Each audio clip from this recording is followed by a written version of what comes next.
Have you ever heard a story so strange, so unsettling, that it blurs the line between folklore and fact?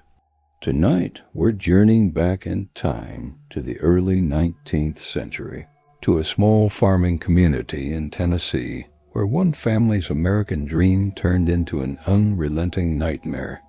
This isn't just a ghost story. It's the tale of the Bell Witch, an entity so powerful and malevolent that its legend has terrified people for over 200 years. It's a story that involves a poltergeist, physical assaults, disembodied voices, and even a future president of the United States. So turn down the lights and get comfortable as we uncover the chilling, true account of the Bell Witch haunting. Our story begins in 1804 when John Bell, a farmer from North Carolina, moved his family to a large plot of land in Robertson County, Tennessee. The area, known as the Red River Community, was peaceful and promising. John, his wife Lucy, and their children worked hard, and by all accounts they were a respected and prosperous family. For over a decade, life was good.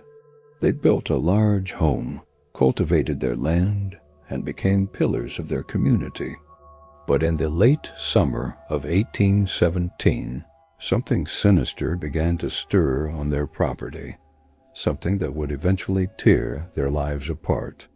It started subtly, with strange and unexplainable sights and sounds. John Bell was the first to experience it.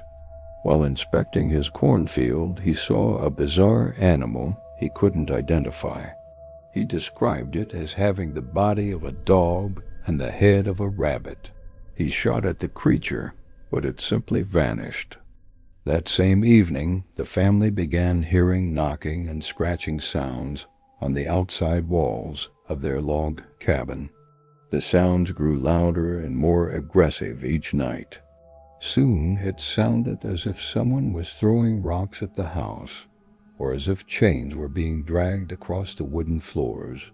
The children would wake up terrified, claiming their bed covers were being pulled off by an unseen force. John and his sons would race outside, guns in hand, only to find nothing there.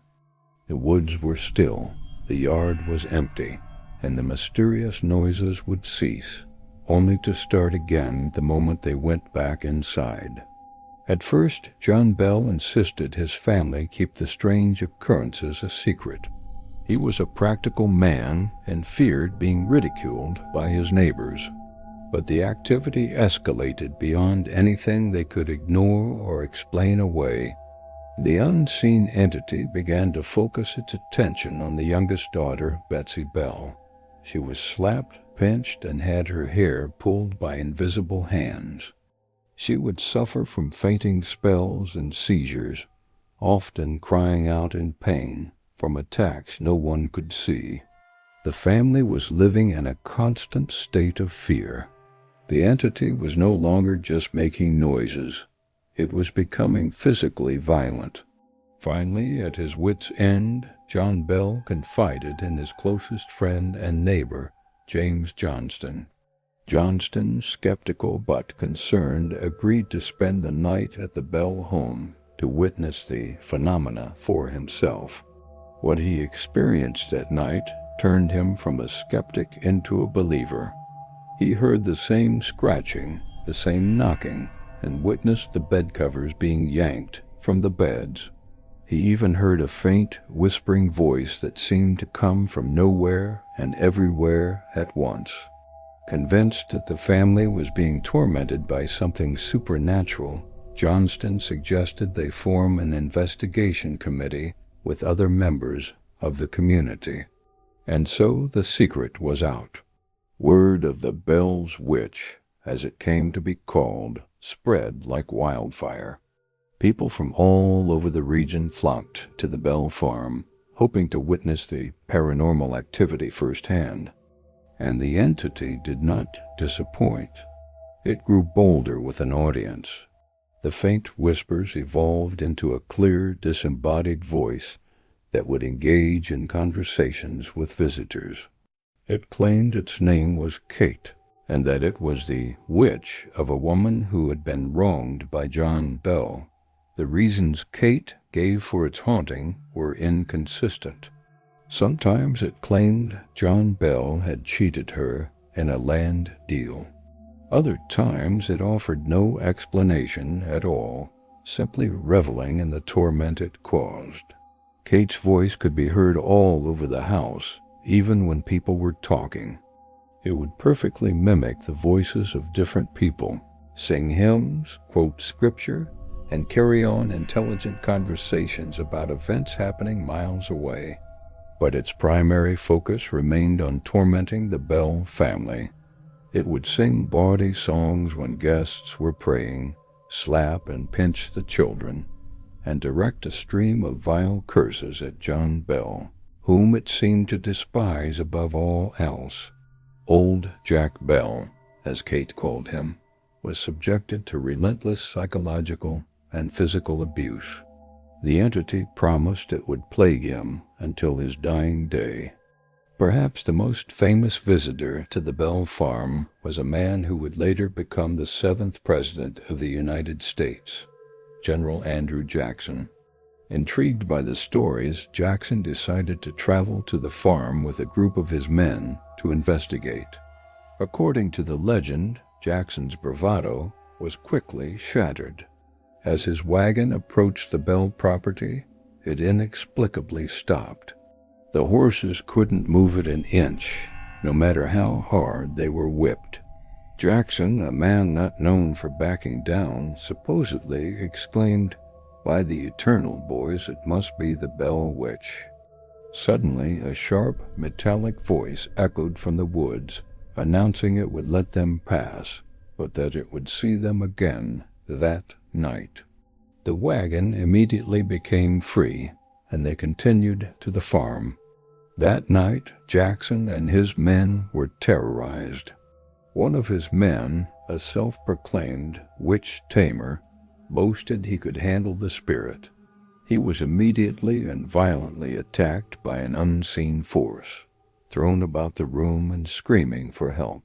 Jackson and his remaining men were so terrified by the events of the night that they reportedly fled the farm at first light, with Jackson allegedly stating he would rather face the entire British Army than spend another night with the Bell Witch. As the years went on, John Bell's health declined rapidly. He suffered from facial seizures and had difficulty swallowing. Kate, the entity, took full credit for his ailments, often gloating and celebrating his pain. In December of 1820, John Bell fell into a coma and died. When the family found a strange vial of liquid in the medicine cabinet, Kate's voice proudly announced that she had given him a dose of it while he slept, and that it was what had finished him off. To confirm, they tested the liquid on the family cat, which died almost instantly. John Bell's death is believed to be the only case in American history where a person's death was officially attributed to a supernatural entity. After John Bell's death, Kate's presence on the farm began to diminish, but it didn't leave entirely. Its final act of cruelty was to torment Betsy Bell over her engagement to a young man named Joshua Gardner. Kate relentlessly forbade the union, threatening them both until a heartbroken Betsy finally broke off the engagement. With its mission seemingly accomplished, the entity's voice was heard one last time, promising to return in 7 years. It did return in 1828, primarily visiting Lucy Bell and her son, Richard Williams Bell. This haunting was less violent and consisted mainly of conversations about the past and future. Then Kate departed once more, this time promising to return in 107 years, which would have been in 1935. Whether it ever came back is a story for another time. Today, the story of the Bell Witch remains one of America's most enduring and terrifying ghost stories.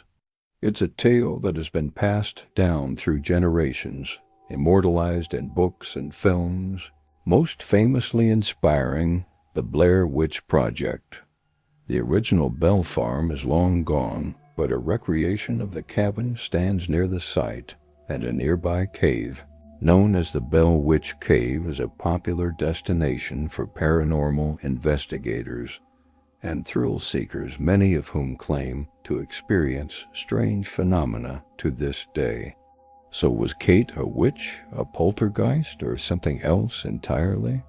Was it a mass delusion, an elaborate hoax, or was the Bell family truly tormented by a malevolent spirit? We may never know for sure, but the sheer volume of witness testimonies, including that of a future president, makes the Bell Witch haunting a uniquely compelling and deeply unsettling piece of American history. It's a chilling reminder that sometimes the most terrifying monsters are the ones we cannot see. Thank you for joining me on this journey into the darkness.